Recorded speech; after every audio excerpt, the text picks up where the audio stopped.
আরে আজকে কার মুখ দেখে উঠেছি, একদম দেশি কই বাড়িতে দিয়ে গেল।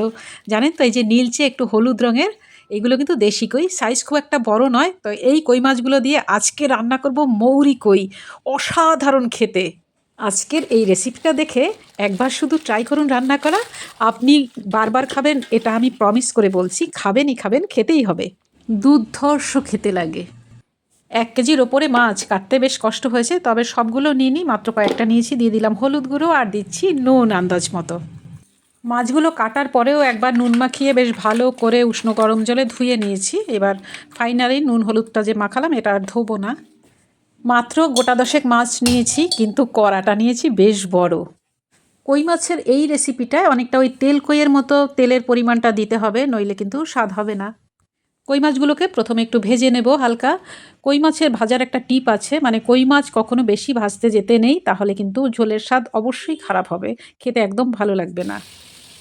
মাছগুলোর দুটো পিঠই হালকা করে ভেজে নিলাম, ভাজা হয়েও গেছে। এখন তুলে নিচ্ছি সবগুলো মাছকে।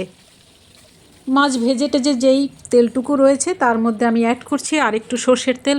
ফোড়নে অবশ্যই দিতে হবে তেজপাতা, আর দিচ্ছি গোটা গরম মশলা, 2টো এলাচ, দারচিনি আর লবঙ্গ। দিয়ে দিচ্ছি একটা বড় সাইজের পেঁয়াজ গ্রেট করা। অল্প একটু নুন দিচ্ছি মশলাটা কষাবার জন্য। দিচ্ছি ধনিয়া গুঁড়ো, আর দিচ্ছি জিরের গুঁড়ো, এবং দিচ্ছি লাল লঙ্কার গুঁড়ো। প্রথমে এই মশলাগুলোকে খানিকক্ষণ কষিয়ে নিয়ে তারপরে বিশেষ মশলাটা দিতে হবে। মশলা থেকে তেল বেরোতে দেখা যাচ্ছে, এই অবস্থায় দিয়ে দিচ্ছি 2 চামচ মতো টমেটো কেচাপ। চাইলে টমেটো পেস্টও দেওয়া যেত। আর দিচ্ছি মৌরি বাটা 2 চামচ। এই মৌরি বাটাটা অবশ্যই দিতে হবে, আর টমেটোর জায়গায় দই বা ভিনিগার ব্যবহার করা যেত। আর মশলা কষাবার একদম শেষে দিচ্ছি আদা বাটা, কারণ যে অনেক সময় একটু তিতকুটে হয়, আদা বাটা শেষে দিলে সেটা হয় না। আবারও 2-3 মিনিট এরকম নাড়াচাড়া করতে করতে দেখা যাচ্ছে যে মশলাটা কড়াটা ছেড়ে আসছে, মানে বোঝা যাচ্ছে যে হয়েছে, সেই পাক আসার মতো। এই অবস্থাতে আর একটু জল অ্যাড করে দেব। আবারও মিনিট 2-3 এরকম নাড়াচাড়া করতে হবে। করতে করতে নিজের আন্দাজে যখন দেখা যাবে যে তেল পুরোপুরি ছেড়ে আসছে, বেশ রঙটা দেখলেই বোঝা যায়, তাই না? রং দেখেও বোঝা যায়, আর সেই সাথে বেরিয়েছে খুব সুন্দর একটা অ্যারোমা, দারুণ।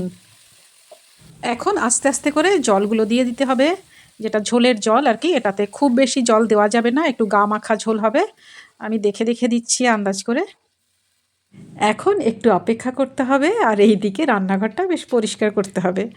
এবার ঝোলটা ফুটে উঠেছে, দিয়ে দিলাম সেই কই মাছগুলো ভেজে রাখা। এই রান্নাটা আপনি যেদিনই করবেন সেই দিন যদি অন্য অনেক আইটেম করেন, কিছুই চলবে না, দেখবেন বারবার করে সবাই এটাই চেয়ে খাচ্ছে।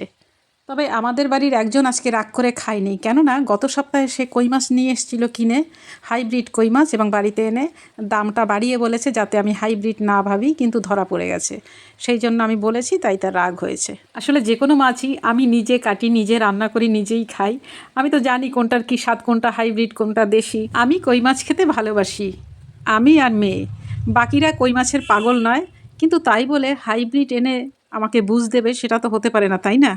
মাছ তো দেখে বোঝা যায়, তাছাড়া মাছ যখন কাটি তখনও বোঝা যায়।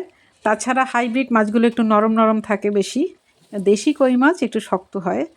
আর খেতে গেলে তো বোঝা যাবেই।